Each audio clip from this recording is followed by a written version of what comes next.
Okay, well, this will be my Ironman Canada race recap. Obviously, overall, well, maybe not obviously, but for those of you that know me, I'm a little disappointed with the overall performance. I know I have a lot more potential, and the day didn't quite go as planned, and I'll explain to you some of the challenges, trials, tribulations I had to overcome, and some of the wrenches that it threw into my day.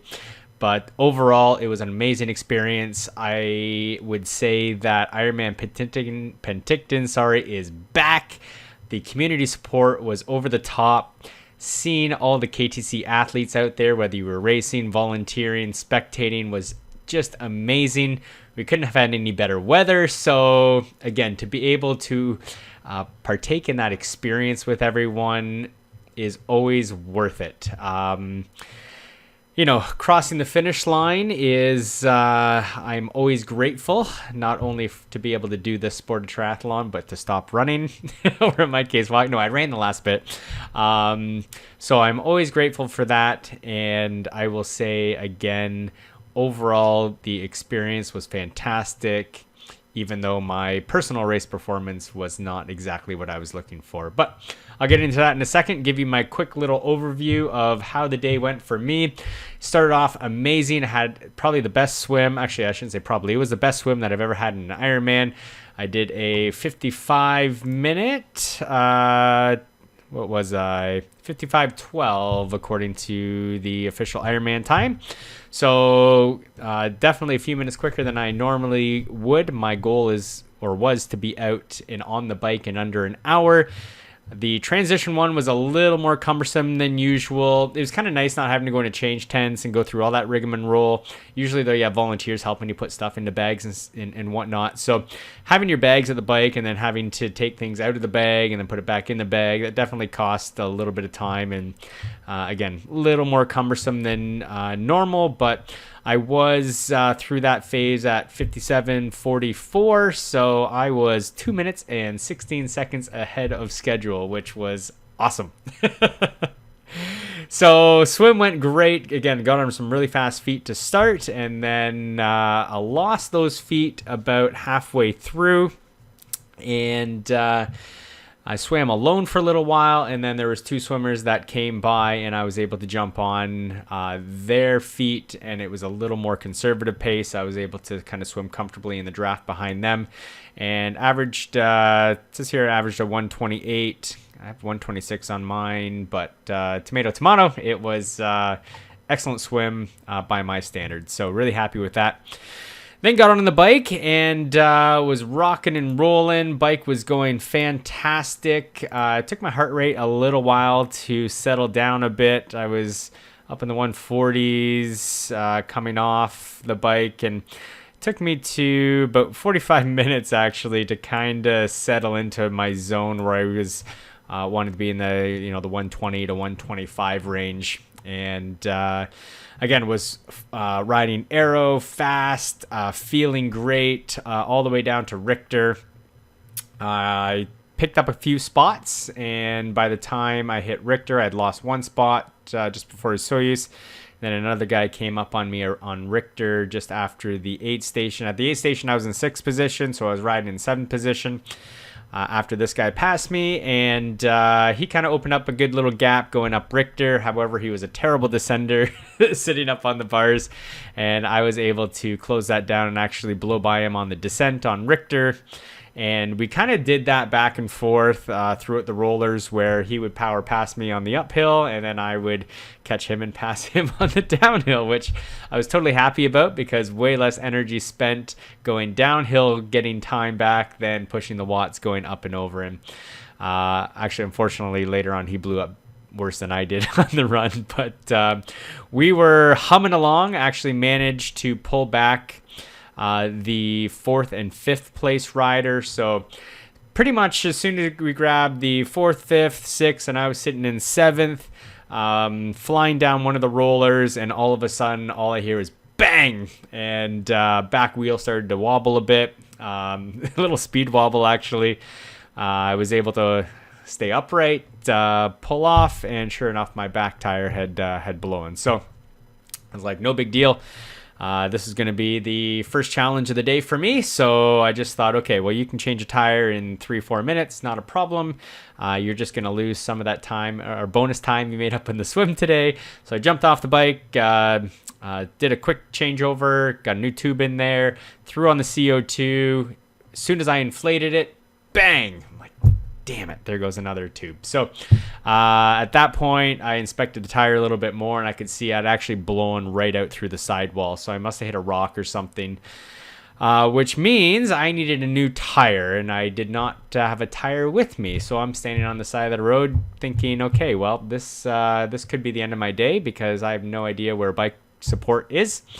Luckily, the fantastic people at Bike Barn weren't too far away. It was only a couple minutes I was standing there waiting when the motorcycle pulled up. The guy jumped off. He had a new tire for me, thank goodness. Changed it over. I just focused on taking in some nutrition at that time. And once I got the tire back on, away I went. Looking at my training peaks, I can see these are the two stops. So the first one I lost about 11 minutes to almost 12 minutes. And then I didn't talk about the second one yet. So I got going down the road. How long did I go for? Not very long. 3.5 minutes, and bam, the tire blows again. And that one cost me, before I get going, another 6 minutes. So almost about 18 minutes in total. And again, it was either a pinch flat or a faulty tube. I'm not too sure. But again, got that one switched over, got back on the road. And at that point, I'm like, all right, Corey, you got some fucking work to do. And I was jacked up. I had probably lost about 30 places. I went from 7th to had to be in the 30s, high 30s, maybe 40s. And pretty much all the work that I put in to that point, about halfway through the bike, was down the tube. So I was a little high strung at that point, a little jacked up, pushed the pace really hard for the last half. I wanted to build to the last half anyway, but definitely was blowing by people, trying to make up as much time as possible. I finished the bike with a 5:22. So if I take off the 18 minutes that I spent standing on the side of the road, that would have given me a 5:04, which definitely would have put me up with the top riders, or kept me up there with the top riders. Now, I wouldn't have ridden that hard, so I can probably add on another 4 or 5 minutes. I would say that was the beginning of my undoing, but my goal was to qualify for Kona, which means I needed to be top 5 in my age group. I know a lot of people in my age group had gone by, so I was on a mission to make those spots back up. And I was able to pull back into 14th spot overall by the end of the bike, so I was able to make up great time. So the run went good up until about 23K. So started the run. My whole mantra was just go easy, be comfortable, be in control. Always in the back of my mind, I'm scared of completely blowing up, vomiting, having GI issues, which tends to happen to me. And I knew I'd pushed it a little hard on the bike. I could feel actually the quads cramping right from the beginning of the run, which never happens. So I'm like, that's not a good sign. And I started, I knew I was at least 2 sport drink bottles short on my bike ride, which are a lot of electrolytes that I should have been taking in, a lot of calories I should have been taking in. And because I was just so focused on pushing hard, I did not consume as much as I should. So big lesson learned. I should have just got on the bike, gone back to my pacing plan, gone back to my fueling plan, not have been too concerned with making up all the spots on the bike. And I believe that affected me in the back half of the run as my undoing on the run. But right up until 23K, I was running great, 3:45s, gradually shifted up to 5 minute per kilometers. Again, I really wasn't pushing it all. And then the walk run started, and it got to a point where actually walking was even hard. I spent about an hour and 16 minutes, pretty much the entire, I think I ran halfway on the second loop down Main Street, and then it was a walk the rest of the way, walk all the way back, with the only goal of I want to be able to run the back part of Main Street and the Lakeshore out and back, because there are so many darn spectators. I don't want to be walking. So lots of ice, lots of Coke, and eventually the energy did come back. I was able to run the last little bit, but by then that was pretty much my race. I averaged a 6:09 minute per kilometer, which in the grand scheme of things isn't the end of the world, but definitely put me at a contention for a Kona slot. And what did I finish overall? 10:41:03, which tends to be my blow up time. So again, very disappointed, but again, overall, sharing that day with everybody. I crossed the finish line. This is me incredibly disappointed, but I saw my two daughters. Actually, one daughter was passed out cold in the stroller, but I saw my one daughter cheering me on across the finish. And, really quickly come to the realization about what is important, what matters, and to see her cheering me on and being so happy and so proud. Of course, I couldn't feel anything but that. So all the support that I had out there, my wife, Lacey, my two daughters, Lily and Coral, and my parents, who were down there enjoying a little VIP action. So it was wonderful to see you out there. All my friends that came out to cheer on, all the KTC athletes who were there. It just made for a spectacular, spectacular day, even though I was disappointed in my own performance. Again, couldn't or wouldn't... okay, I'd change a couple things. But I'm grateful to have had that experience with everybody. Some of the athletes that I was working with did absolutely fantastic. I'll save some of those race reports for the Kelowna Triathlon Club update. But I will congratulate Kelowna Triathlon Club for taking top spot in the Tri-Club division overall. So congratulations, Kelowna Tri-Club. Represented again. It was an amazing day. One day of racing, everyone's, wow, great day, way to get to the finish line. And to be honest, the finish line really is the culmination, not of just one day of work, but, 6 months of dedication, training, being focused on this event. And, you never know how the day is going to be. I will say that my journey has been the most enjoyable that I've ever had. Training with the training partners that I've had this year has just been amazing.